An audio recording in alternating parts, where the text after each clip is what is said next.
Welcome to the CEO Pulse podcast, where we're going to talk about the real, the raw, and the mind of entrepreneurship. Today we have Brandon Simmons here with us. Am I allowed to say like my nickname for you and stuff like that? Wow, dude, it's free range. So I don't know.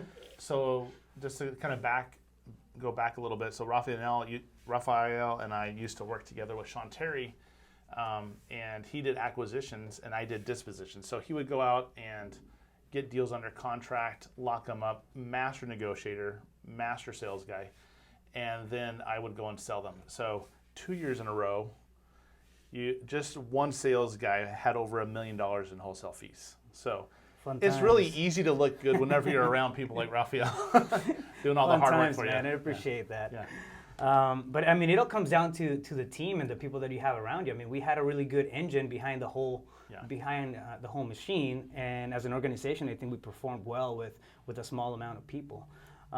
So since then, we've both branched out and done our own things. So what I want to talk about and kind of dive deep into is your experience as an entrepreneur. The highs and the lows. Your trajectory and how was it? I guess we can start off with the question of how was it when you started, when you jumped and started betting betting on yourself and okay, this is me jumping into entrepreneurship. Coming in, also you have a corporate background, so like you jump from a very safe place to one filled with sharks, and you kind of tamed. And made us all friends. That's pretty cool. I think I'm pretty risk adverse in a lot of ways.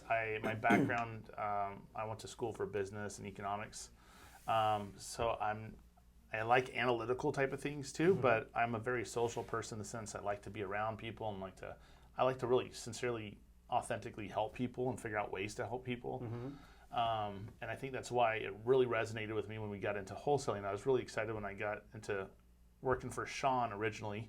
And I call it the golden handcuffs. It was like a leap of faith going from a secure job where I had full-time pay, full-time benefits, doing very well in my industry. I was in the mortgage industry, to jumping into doing sales. I was like, oh, really scary. But everyone around me said, if you don't take that job, I'm going to kick your butt, because I've been talking about real estate and I was so slow to take that leap. Leaving that job and doing that on my own was kind of scary. And then after working with Sean Terry, we learned, thinking about being mentored by Sean Terry, people pay $50,000 plus just to have a couple months with him on some phone calls. So we had him every Monday.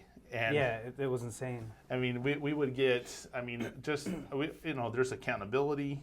I think the biggest thing is he let us do our thing, but he held us accountable and would teach us in slight ways and little adjustments and stuff. So if you were to kind of sum that up in attributes of leadership, in terms of leadership, what do you think has been or your biggest takeaways from performing in being in an operation like that and then branching out doing your own thing, but as far as taking the principles of leadership and applying those? So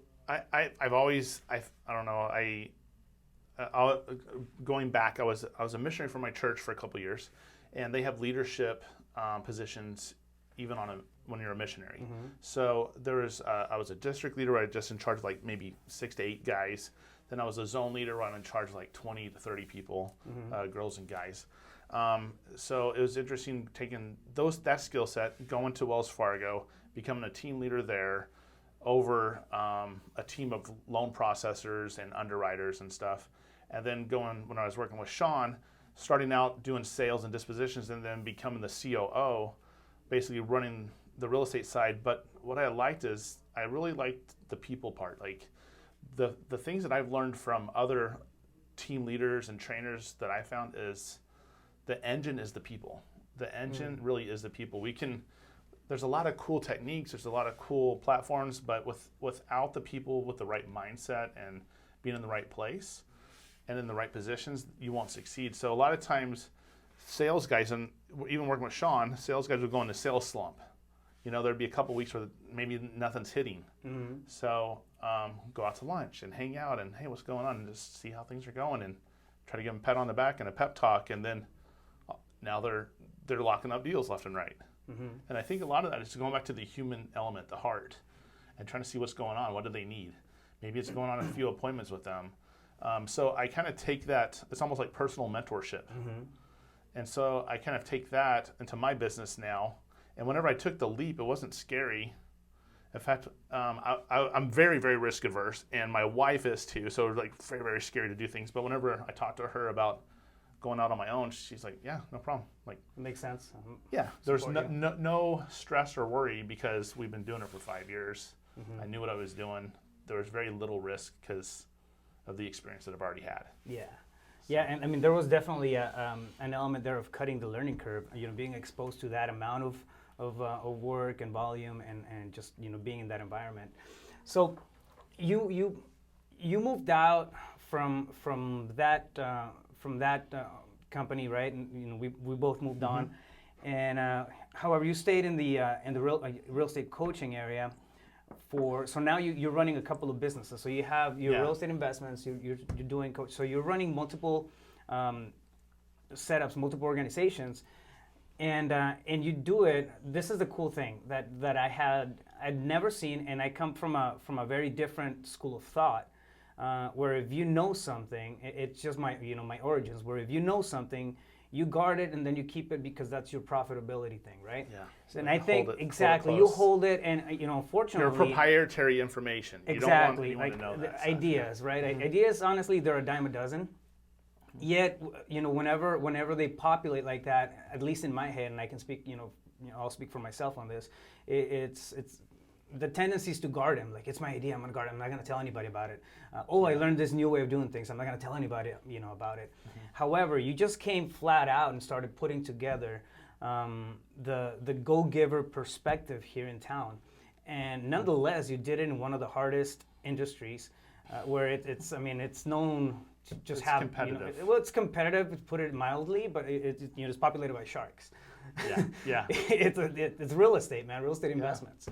So it's a dog type of world. Yet you brought that in and you made it land. What was going through your head at the beginning of it when you first put it together and then you started? What drove that? I don't think that any of us could see the level that everyone has clung to the go-giver mentality and really has taken that and run. I think like ideas are like infections, and they spread easily, especially the good ones, I think. And the Go-Giver book, which I read, was recommended to me by Todd Toback. So I have a lot of mentors. Sean Terry's one of our mentors. Todd Toback was one of my mentors. Joe McCall, one of my mentors. David Goodmanson, who's a local real estate investor. I have several other guys that a lot of people don't even know who they are. They're literally the secret millionaires next door.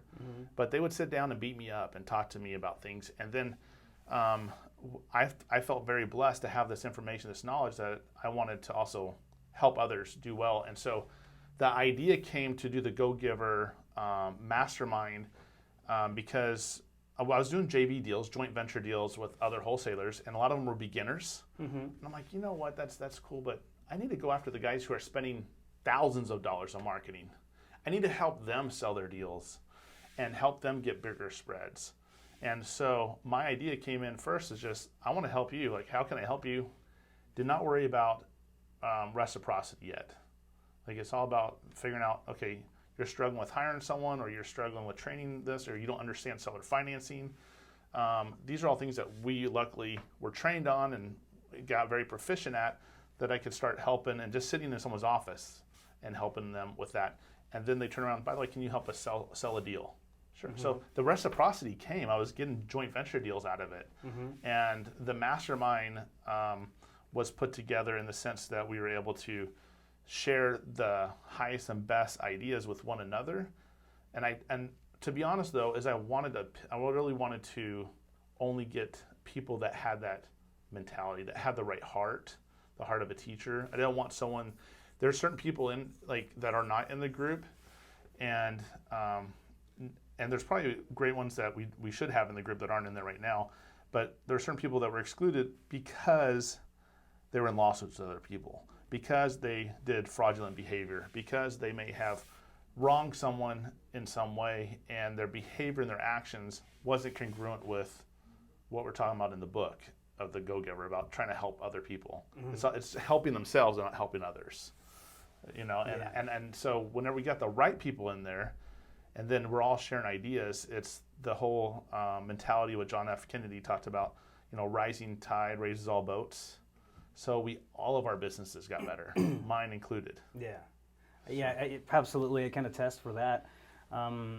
When you first mentioned it and brought it up, it was such a out of the ballpark type of concept for me, because like I said, I was coming from a different school of thought, and here you are trying to share, what type of marketing is working, what type of, how are you operating your systems, and we're literally just sharing this information with competitors. But I think you created an environment where it was one, safe to share. We felt really, really comfortable with the people around it, right? And it just created a movement so strong here within the community that it just bonded everybody else. What's really interesting is that same concept can be applied across different verticals. Yeah, in multiple businesses. Yeah, it doesn't have to be. Not just necessarily for real estate, but it can be. It's just somewhat scary to jump in and have somebody raise the first flag. The idea, I'll give you. So first of all, I want to give kudos to Sean Terry, because he was our boss and our mentor, and he's also an information product and a coach and a guru and stuff like that. And he was just sharing stuff with people at our meetups. And we're like, oh no, don't tell them that yet. We're like, no, now the price of mail goes up. Now the price of pay-per-click goes up. But that's how he was. So because he was that example, it didn't matter for us. It was almost like, I'm not holding anything back. I don't expect you to hold anything back. But there was a time where I got laid off from Wells Fargo, and I was doing a little sales job before I got my next little mortgage job. And I was going to B&I meetings. I don't know, the business networking meetings. And so they would meet at lunchtime, and they had everyone from different businesses, and they would share, the idea was to give referrals. And I'm like, oh, I love this idea. And so the idea was to help, you're sitting there trying to help other people in the group. So because of that one little access to B&I meetings and understanding the book, The Go-Giver, and doing meetups with Sean Terry and stuff, okay, how can I put this together that makes sense for everyone? And that's what we just kind of did that. We had lunch. We would talk about things that we need help with, things that are working that we want and need, and then everyone came to the rescue. Yeah. It's very interesting to see how everybody just kind of jumps in whenever somebody else has a question, and it's even almost unsolicited advice in the coolest way possible. That's how I see it. I get checked on all kinds of things on a regular basis. And it's really, really cool to see. To be part of a community that does that cares for, we keep calling it competition, but it's really not. It's just, it's collaboration between different companies that do the same thing. And everyone cheers whenever someone else does good. I think everyone's excited, and people are at different levels. There's people in the group that are way on another level than I'm at. Financially and stuff like that. But I'm excited when they have wins. I get just as jazzed with that stuff than I do with my own stuff. I get more excited with my own students and people in the group and stuff having success. That's exciting to me too. Absolutely. And to sum it up, it's you've created a really, really cool mentality here in town, and it just, it's growing like wildfire. Because I'm hearing it where people are craving that type of community, in different areas, in different markets. And again, it's not something that necessarily has to be real estate specific. No. But even now, I use it as an example with corporate coaching. If I go into different verticals where I'm doing a consulting session or something like that, it's definitely one of the things that I bring to light. And people have this concept of a mastermind, right? Where you come in, have a mastermind, but as soon as competition kicks in or combined interests, people get guarded. Yeah. It's amazing to see what happens when you drop those walls. And I think you've done one hell of a job just putting it all together, man. Thank you so much. You've created a movement here, and it's really, really impressive to see what's come out of that. I know there's more than a couple of dozen people that are grateful, to you for that kind of stuff and the opportunities that are branched out because of the go-giver mentality. So I think it's just they're good seeds. Mm-hmm. So they're going to grow. I think all we do is give them a little bit good soil where they have other people around them that help them, and the fertilizer. So another thing that I want to bring out, you're really, really good at networking. I know a lot of people, and myself included, get a little, like, I get awkward when I go into networking meetings, and I don't have, you're really good at putting people together, getting people together, and just connecting dots and having, sparking that conversation. So if somebody's having issues with networking and getting into more personal relationships with people, like as far as business and stuff like that, what would you recommend somebody like that? Well, I think you go in thinking about what the other person needs. Like, don't worry about yourself. I think we get stuck on all about us. If you really, it goes back to Zig Ziglar said, if you help enough people get what they want, you'll get everything you want. Mm-hmm. And I honestly believe that. So I'm always listening. I'm always like, oh, this person needs a connection with this person needs help with data, or this person needs help finding this type of salesperson or employee, or they need an office space. So I'm always, for some reason, it sticks in my mind. Mm-hmm. And then I'll try to think of something, and then I'll even check in and say, hey, did you get that? And there's no referral fee. There's no check sent to me or anything like that. But there's they think about me whenever I need something. Mm-hmm. So there's reciprocity there for me too. And so I play. Gary Vaynerchuk talks about the long game. I'm not so worried about today and I want my immediate needs met. I want to make sure I pay all my bills and have some savings and stuff like that. But the long game for me is I want to create more long-term relationships, long-term legacy. To me, I want to be the guy that whenever I pass away, the church is filled with people. Mm. The church is filled with people because I've touched people. That to me is more meaningful than what's left in my bank account when I pass away. Mm. So that's amazing. My next question was gonna be what drives you, but you just answered it. So it really comes down to a very, very personal element, which is, branching out of the go-giver mentality. I mean, it's you personified. So just to clarify a little bit, would you give us a definition of what the go-giver mentality is? The minute you stop worrying about what you need, mm-hmm. is the minute you get freedom.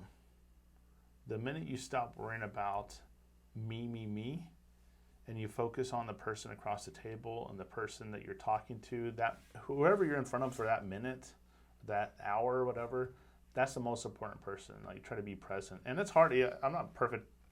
Ask my wife, I'll be on my phone and texting people and should be, having dinner and having a good conversation. But I think the key really is trying to figure out how you can just be a service and be a person of value first and foremost, and the opportunities will just be opening up to you more and more.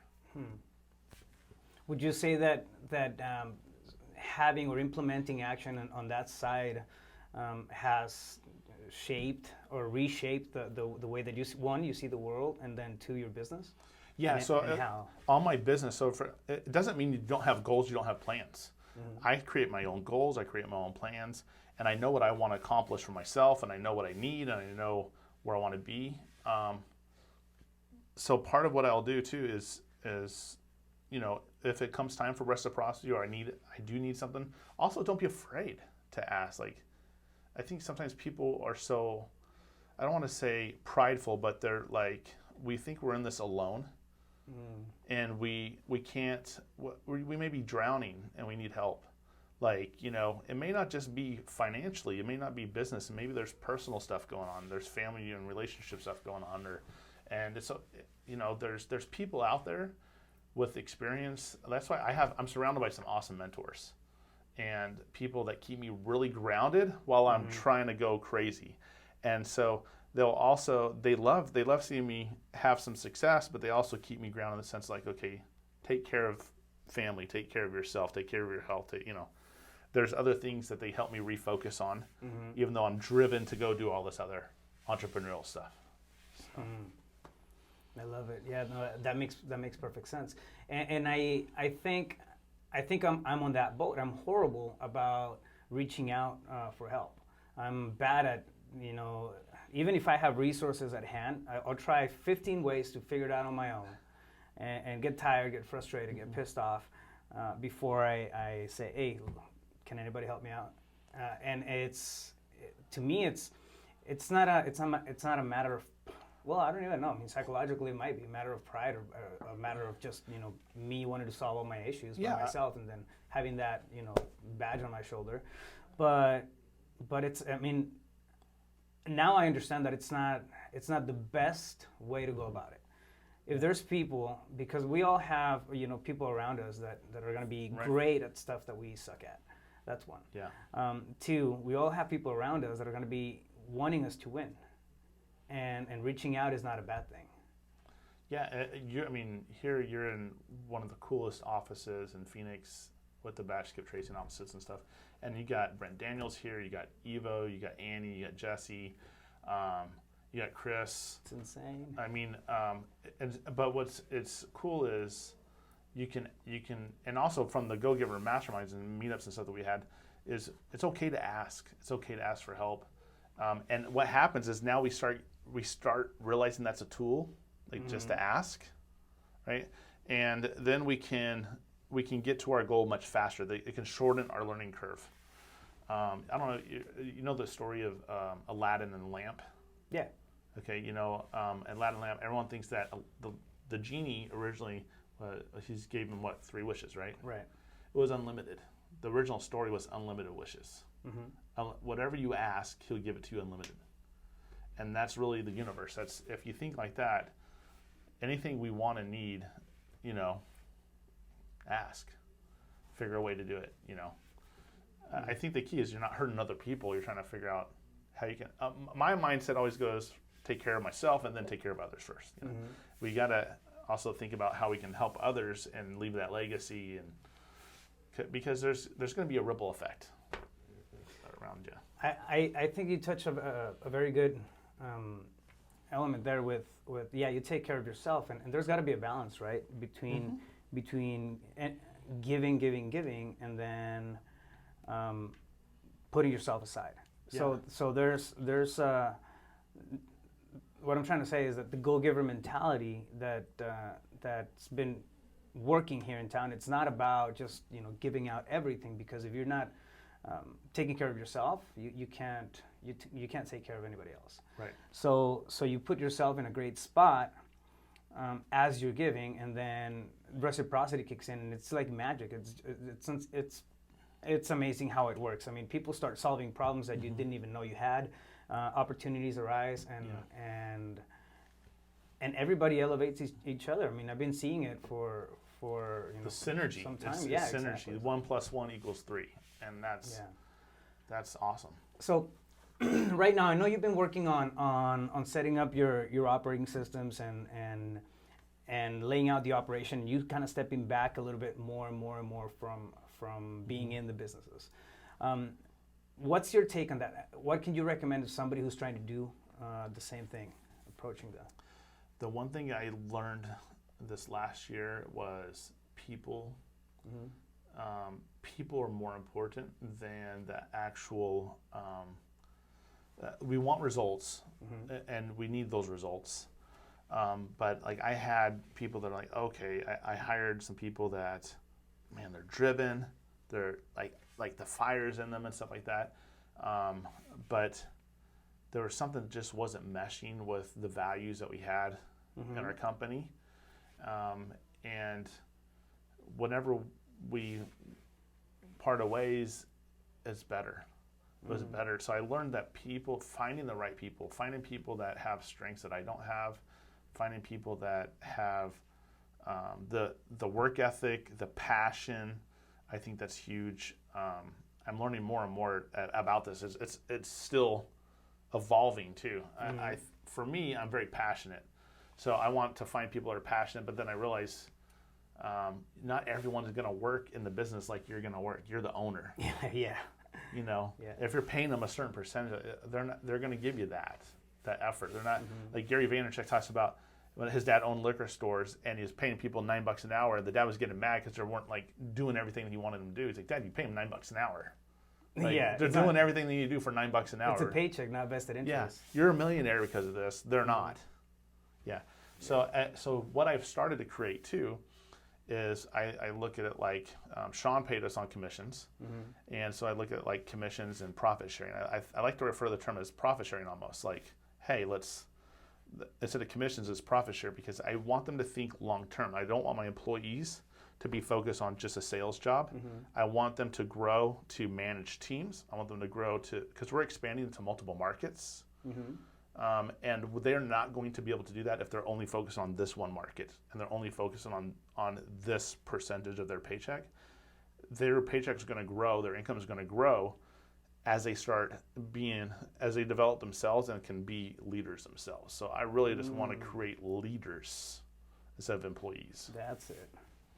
I love that approach. Yeah, creating leadership within your team, building them up without the fear of people walking away. A lot of the times, I mean, I think I see it happening quite a bit on in companies. It's I don't want to share this part with this employee. I don't want to share that piece of knowledge with that employee. And really, what's happening is that constriction is being created, and I think that at the end of the day, that pulls you back more than it helps you or secures your profit, quote unquote, and operating from a space where you're creating leaders, it's just gonna breed more leaders within the company, get rid of your headaches, and I mean I think that's the way to go. I love it, man. So what's going forward? What's your plan here for? And I mean you don't have to get into details. No, I'm an open book. So. No, but I'm talking about, for example, the outlook. As far as the way that you're going to manage the company, is there anything that you see that you would like to implement? Any new stuff coming up that you would like to just incorporate to your company as far as resources, management, and how to improve your business overall? Like specifically, what are you like? Well, I'm thinking in different. I mean, something that can be applied to different verticals. Okay. Aside from real estate, for example, management type. Are you looking at? Yeah. So my biggest thing now is I'm trying to control my hours and my work week because I have no problem working 60 plus hours in a week. I've done that for years. My wife has lived with that, so now I'm pulling back on that, and it's weird. It's weird to have some extra free time, or it's weird to have time to go on vacation. So I'm trying to also tailor certain aspects about my business where I have more time. So it's all about one of my favorite books too. Another book that I really highly recommend is called The Replacement Founder by Ari Meisel. Replacement Founder? The Replacement Founder. So he talks about optimizing your processes, automating as many of your processes as possible, right? And then outsourcing them. So that works on any business.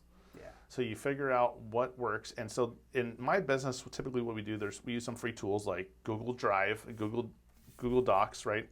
And we'll put in process steps. And then we'll do like Loom, like for screen recording. It's free. So these are all free tools. We'll record my guy Colton, who does my sales for dispositions. He'll record how he goes and posts properties on Craigslist.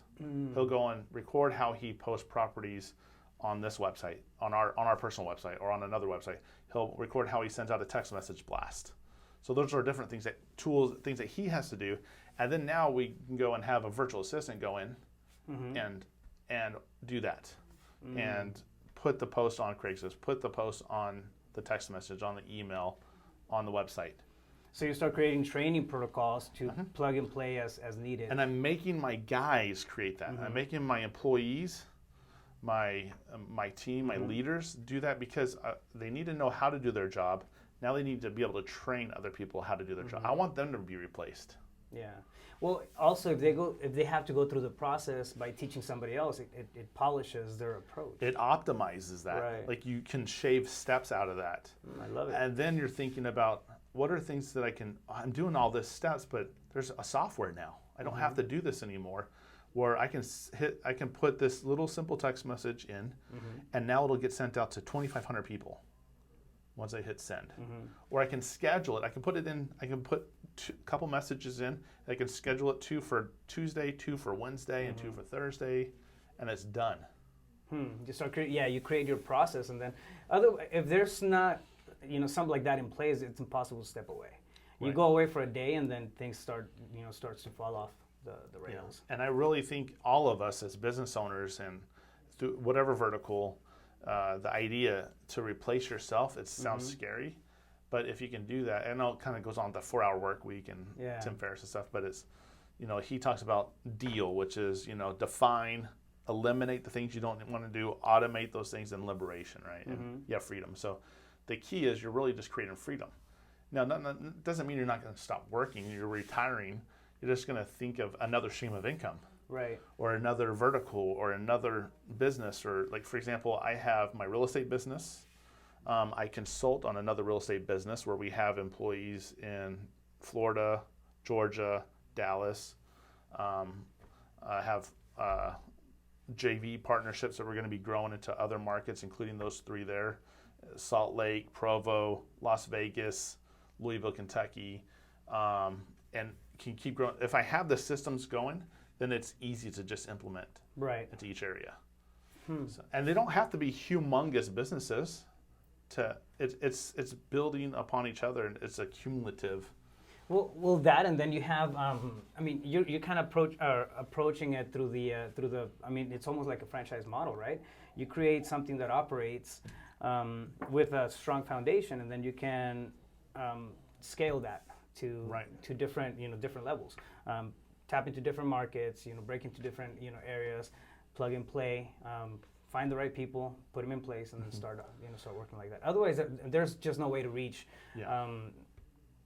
any degree of automation if you don't have. Well, I do. Like, I've been coaching now for about a year and a half, over a year and a half, and I've had over 100 students, 140 students now, I think. But what I found is I can even apply that idea of optimize my processes, automate my processes, and outsource some of it. So some of this stuff, I realize a lot of I can compartmentalize certain things. Some of the students are just, they're like on the high dive, not even jumping off. So how can I fix that? What stories have I shared? What videos have I shared? What anecdotes have I come up with that helps that student? And then there's other ones that they don't have a budget to do certain things. So then, but they're willing, they have the right attitude and stuff like that. So what anecdotes or what solutions do I have for that person? So I've created in my own coaching program even different optimized solutions for problems. And then like automations, like say you use software like Zoom to record your calls with someone in another state, and they get a copy and you get a copy. And then you can go and send that recorded video off to Rev, and Rev will transcribe the entire show. Or you can have something like Otter that as you're doing it right on time, it'll transcribe everything so it's notes for them. So then you're giving them notes from your coaching session automatically. So there's things you can do in whatever business you're doing. You think of optimize, automate, outsource, and that's from The Replacement Founder by Ari Meisel. I'm gonna throw you a curveball. I know you use different platforms, and you're very familiar with different platforms. Would you be okay to share like a PDF or something like that has maybe names and like a little description of what a platform does, just for resources? Oh yeah, like different tools we use in our business. Yeah. And the reason I ask is because I know that the stuff that you're using can apply to different businesses, different industries. So I mean, it'd be a cool resource just to go out and take a look at, and then see what. Okay, cool. This is. I've already put something together for our go-givers. So because the CEOs and owners, we're like the bottlenecks. If you think about it, we're at the top, like the bottle of a neck. Yeah. And so it's hard for everything to get. We're the restrictive. We're usually we're keeping everyone else from doing their job for a lot of times. Right. So a lot of these tools and stuff like that are out there, and I'll share them with you. I have the PDF already, but it's just simple tools that you can implement today and automations at any business really, and it's not hard. It's like stuff like Trello and Trello boards for project management, Slack for communication, Voxer for communication, stuff like that. So. I think two things happen. One was in terms of stepping back and releasing a little bit of control over the business. I think for the most part, two things happen. One is going to be that sense of control, right? Of if I let go of the gas, just shit's going to hit the fan. That's one. And then the other one is it's lack of awareness, lack of the actual tools that are out. I mean, we had a 15, 20-minute conversation, and you told me about 4 different things that I could use to make my stuff easier. And I live in systems. So there's always something new that. Well, you're teaching me stuff all the time.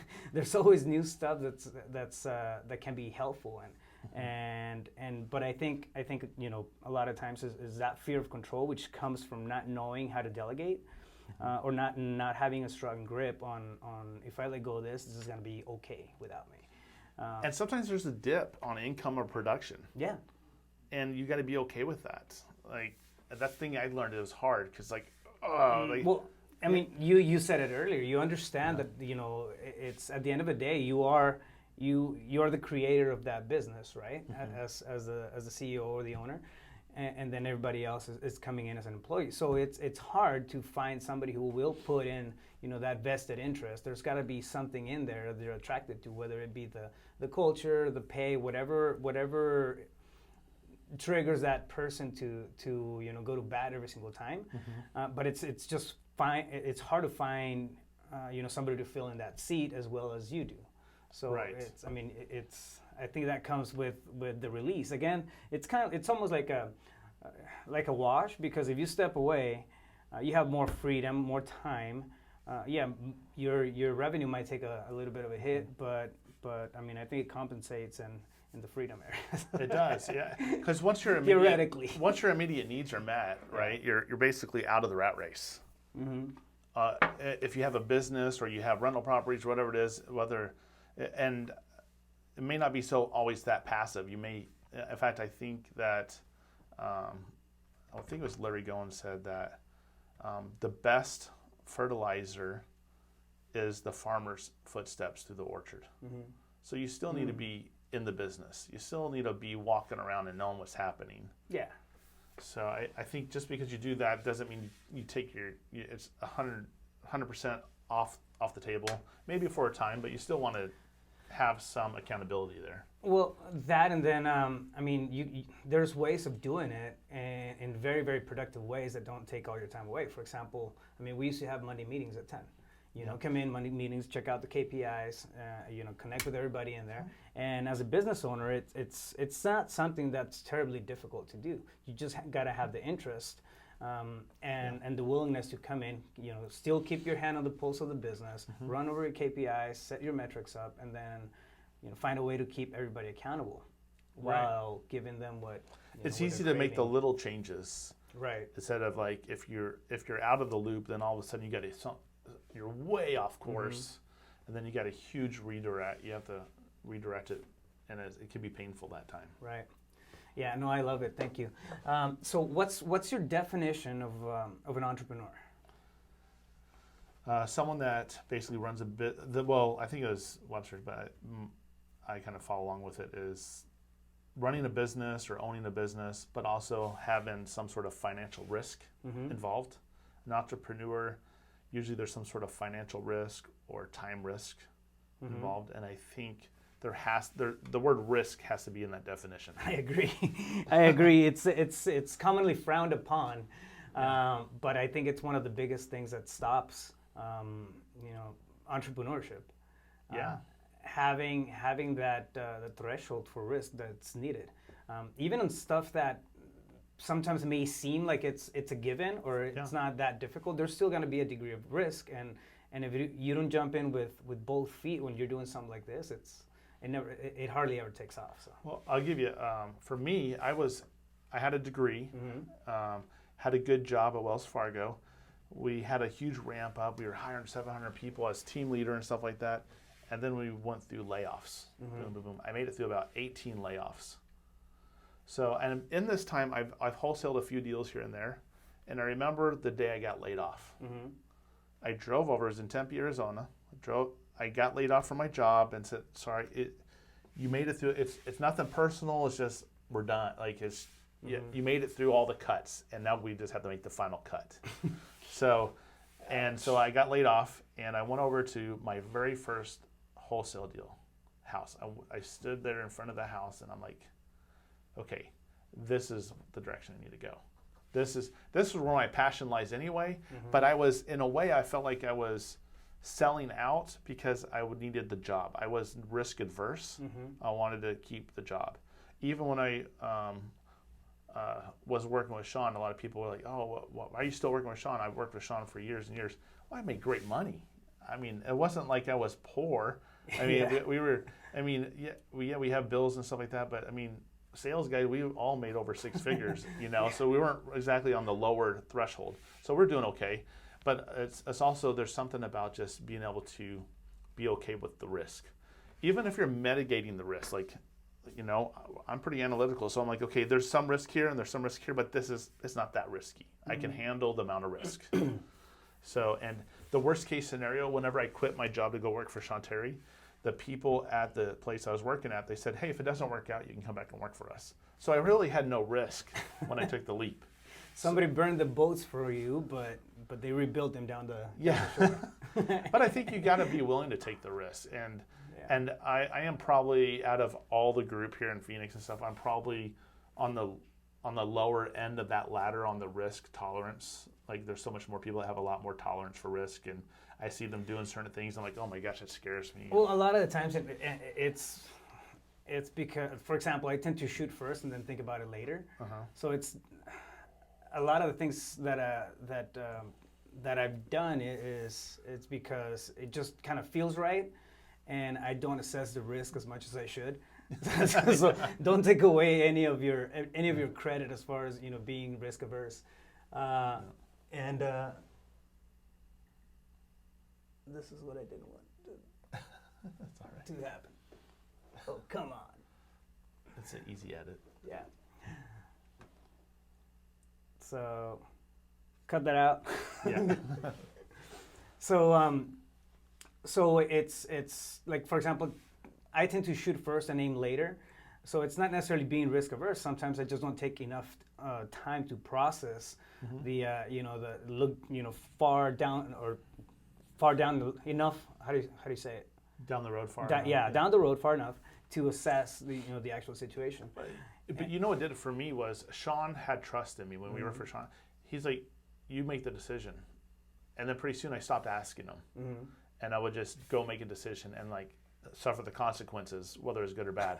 The wrath. Yeah, but I think the ready, fire, aim mentality isn't wrong though, because as soon as you see where the shot landed, then you can reassess and you adjust.